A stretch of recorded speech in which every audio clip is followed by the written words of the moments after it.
नमस्कार सर्वांना. तर मी शिल्पा, तुम्ही बघत आहात शिल्पाच फर्स्ट व्लॉग. तर आज मी मामाच्या गावाला गेली होती.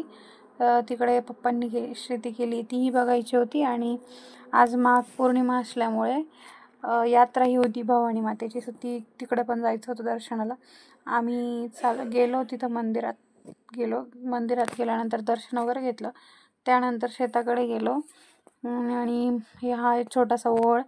तर मम्मीने कपडेही धुवायला आणले होते, ते तिने धुवून घेतले. ही माझं बाळ खूप थकलं होतं, सो तिला गाडीतच झोपवलं आणि त्यानंतर मी थोडी गेली तिकडे पाण्यामध्ये आणि मग नंतर मम्मीला म्हटलं चल मी मदत करते तुला थोडी. सो ते शेड आहे तिथे कपडे टाकून घेतले. त्या शेडमध्ये पहिले माझे आजी आजोबा राहायचे, पण आता ते घरी असतात. आणि मग नंतर थोडं शेतावर गेलो, म्हणजे ते लावलेलं कांदा वगैरे तिकडे बघायला.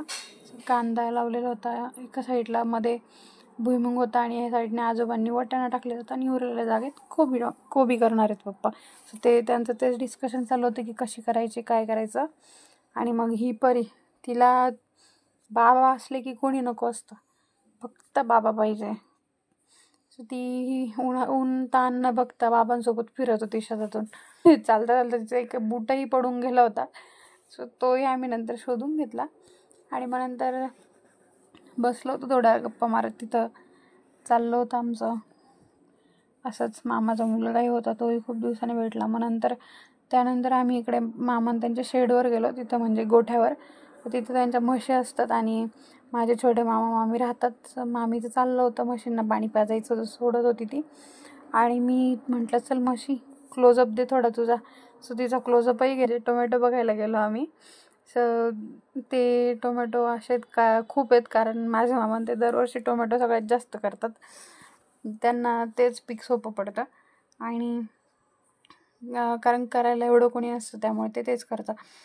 मग नंतर हे असं आमचं परिवार खेळतंय बाबांसोबत बाजेवर बसून. चाललंय तिचं हंबा बघायचं, म्हणजे म्हशी पाहायचं काम. आणि आमच्याकडेही काही बघते ती थोडीफार, तिला जमलं तर, नाही तर म्हशीचं बघते जास्त. आणि त्यानंतर आम्ही आवरल्यानंतर निघालो घरी. तर हा जो चालला आहे ना रस्ता, हे जे दिसतंय ना तुम्हाला, तर ते समृद्धी हायवे, तो जो मुंबई नागपूर आहे. आणि नंतर घोटीत पोहोचल्यानंतर ही घोटीची ट्रॅफिक म्हणजे बापरे, एकदमच हाय. आणि मग त्यानंतर परीने बाबांना सांगितलं की बाबा थांबा थोड्या वेळ, तुम्ही आराम करा, मी गाडी चालवते. सो तिने गाडी हातात घेतली. आता बघू काय होते. ती हेवी ड्रायव्हर ठरते का आम्ही हेवी पॅसेंजर ठरतोय. सो चाललंय आमचं. तिला पिप वाजवण्याऐवजी चाटण्यातच जास्त मजा होती. आणि हे तिने नवीन स्टाईल काढली आहे, कुरमुरे हाताने नाही चाटून खायचे. आणि आता शेजारच्या दिदीला बाय करते. So bye. Thank you for watching my first vlog. आवडला असेल तर नक्कीच लाईक करा.